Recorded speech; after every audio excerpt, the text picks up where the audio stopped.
name is Gregory Maguire. I'm an old friend of revels and a friend of stories. I'm a writer. I write for children and for adults. My best known book is called Wicked. It's a grown-up novel which inspired a play that is seen by lots of people of all ages. But today, I'm not going to talk about any of my own stories, but I want to read to you one of my favorite stories that somebody else wrote. It's called The Wild Washerwomen, and it's by John Yeoman and Quentin Blake. And as you look at the pictures by Quentin Blake, you'll recognize him as the person who did the terrific pictures for the Roald Dahl novels. So here is The Wild Washerwomen by John Yeoman and Quentin Blake. Once upon a time, there were 7 washerwomen.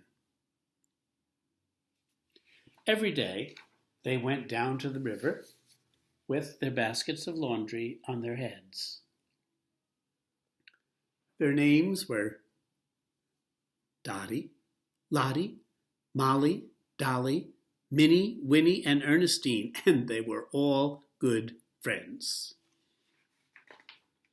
When they got to the river, they sorted out the clothes and plunged them in. They soaked them. They soaped them. They pounded them on the stones. They rinsed them, and they wrung them, and they spread them out over rocks and bushes to dry. They were the best washerwomen for miles around, but they were not happy. The owner of the laundry, Mr. Balthazar Tight, was a very mean little man, and he kept them working from morning till night. Every morning at the crack of dawn, they had to get up and do the ironing before the day's washing arrived. And when it did arrive in the goat cart, Perkin, the delivery boy, would say, "I'm sorry, ladies, but it's more than ever today." One morning, as the washerwomen stared glumly at the mountain of dirty laundry, they all felt that it was really too much. They all sighed as they looked at the filthy sheets, grubby hankies, horrid socks, grimy nightshirts, messy tablecloths, and ghastly towels. "Why don't we just leave it?" suggested Ernestine timidly. Their faces brightened up immediately. "What a marvelous idea," chuckled Dolly, flinging a grimy shirt across the room.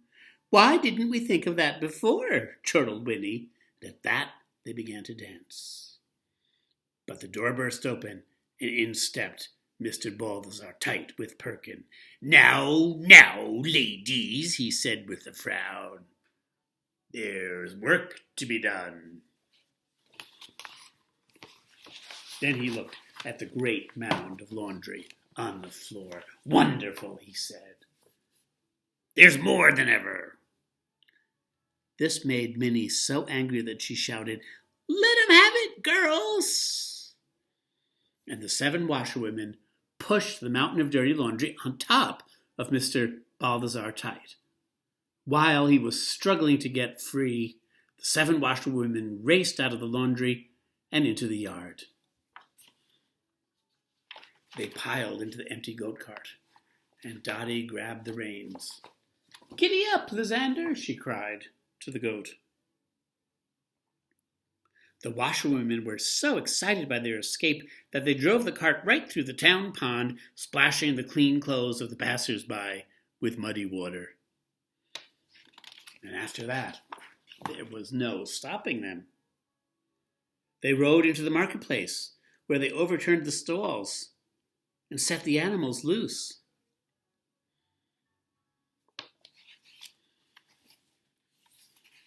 They stopped in orchards and climbed the trees to help themselves to the farmers' fruit. They raced through the hat shops and snatched the hats. They ran into churches and alarmed the local people by swinging on the bell ropes and making a terrible noise.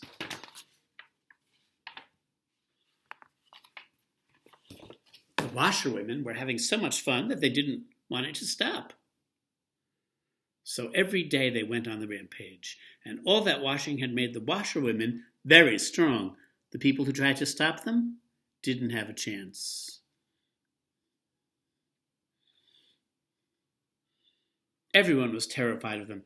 Each village built a watchtower so that a villager could shout, "Look out! The wild washerwomen are coming!" whenever their goat cart came into sight. Now, in a hut in the forest lived 7 woodcutters. They chopped down trees and floated them down the river to the town. When they heard that the 7 washerwomen were coming, they just laughed. "We'll see who's afraid," they said. "We'll prepare a surprise for them." The woodcutters decided to make themselves as ugly and frightening as possible. They tangled their hair and matted their beards. They smeared mud and soot over their hands and faces and clothes, and they practiced making blood-curdling cries. "Oh, ay, yeah, yeah, yeah, yeah, yeah." Soon the 7 washerwomen came rattling up the mountain path in their goat cart. As they turned a corner, there in front of them was a terrifying sight. Lysander stopped in his tracks, and even the wild washerwomen were about to run away. But then Minnie realized that they were staring at the dirtiest and grubbiest things that they'd ever seen in their lives. "Come on, girls," she shouted. "Remember, you're washerwomen." They leaped out of the cart and they grabbed hold of the woodcutters. They plunged them in the river. They soaked them and soaped them and pounded them on the stones. They rinsed them and wrung them and spread them out over the rocks and bushes to dry. By the time they had finished with their work, the woodcutters had never looked so clean and shining, and the washerwomen felt quite proud of their work. In fact, now that they could see the woodcutters without their soot and mud, they really rather liked the look of them. The washerwomen never went back to work for Mr. Balthazar Tite. They married the woodcutters, who built them some new log huts to live in. And after that, people who traveled along the mountain path would see them, all happily washing and woodcutting and having the time of their lives. And this is me again, just to point out. I love this book because, as you see in the last page, the art shows that everybody is doing all the work. The men are washing clothes, the women are helping with the woodcutting, and look, there's a man right in the middle reading to children, and guess what he's reading? It looks interesting. Red type, greenish-yellow border. He's reading them The Wild Washerwomen by John Yeoman and Quentin Blake.